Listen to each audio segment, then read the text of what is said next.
भारत की सैन्य ताकत अब सिर्फ सीमाओं की निगरानी तक सीमित नहीं रही, बल्कि युद्ध के मैदान में निर्णायक बढ़त हासिल करने की दिशा में तेजी से आगे बढ़ रही है। महाराष्ट्र के अहिल्यानगर में डीआरडीओ, रक्षा अनुसंधान एवं विकास संगठन ने जिन नए बख्तरबंद प्लेटफॉर्म्स का प्रदर्शन किया है, उन्होंने साफ संकेत दे दिया है कि भविष्य की लड़ाई में भारत अब केवल जवाब देने की रणनीति पर नहीं, बल्कि खेल पलटने की क्षमता पर काम कर रहा है। स्वदेशी तकनीक से तैयार ये एडवांस ट्रैक्ड और व्हील्ड आर्मर्ड प्लेटफॉर्म भारतीय सेना की आधुनिक जरूरतों को ध्यान में रखकर विकसित किए गए हैं और इन्हें आने वाले समय का गेम चेंजर माना जा रहा है। इन प्लेटफॉर्म्स को वाहन अनुसंधान एवं विकास प्रतिष्ठान वीआरडीई ने डिजाइन और विकसित किया है। इनकी सबसे बड़ी खासियत इन पर लगाया गया 30 मिलीमीटर का क्रूलेस टरेट है। इसका मतलब यह है कि दुश्मन पर हमला करने के लिए सैनिकों को सीधे खतरे में जाने की जरूरत नहीं होगी।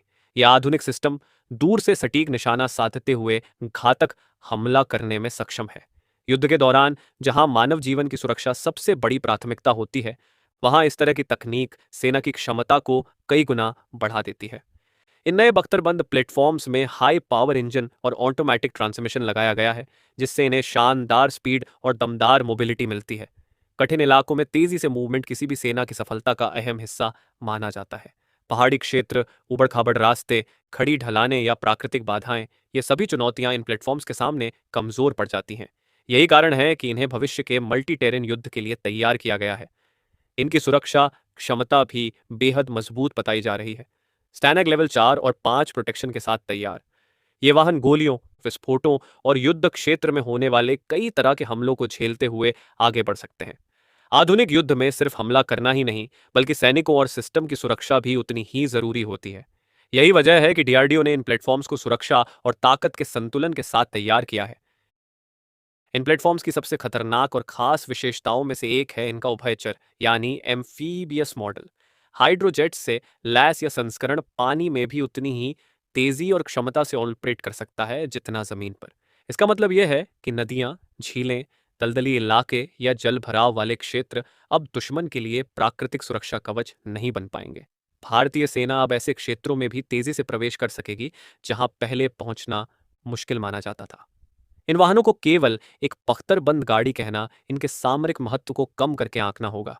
इनमें 30 मिलीमीटर क्रूलेस बुर्ज के साथ 7.62 मिलीमीटर पीकेटी गन भी लगाई गई है। इसके अलावा इन्हें anti tank guided missile launch करने के लिए भी कॉन्फ़िगर किया जा सकता है, यानी दुश्मन के टैंकों, बंकरों और मजबूत ठिकानों को निशाना बनाने में भी ये प्लेटफॉर्म बेहद प्रभावी साबित हो सकते हैं।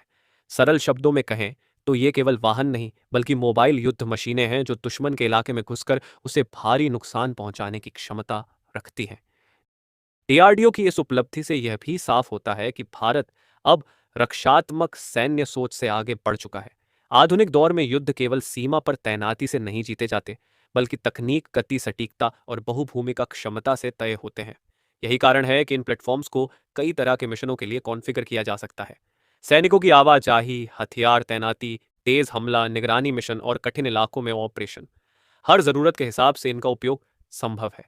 इस परियोजना का एक और बड़ा पहलू आत्मनिर्भर भारत अभियान से जुड़ा है। इन प्लेटफॉर्म्स में करीब 65% स्वदेशी सामग्री का उपयोग किया गया है, जिसे बढ़ाकर 90% तक ले जाने की योजना है। रक्षा क्षेत्र में आत्मनिर्भरता भारत की रणनीतिक मजबूती का अहम हिस्सा है। विदेशी हथियारों पर निर्भरता कम होने से न केवल लागत घटती है, बल्कि युद्ध जैसी परिस्थितियों में सप्लाई चेन पर भी बाहरी दबाव कम होता है।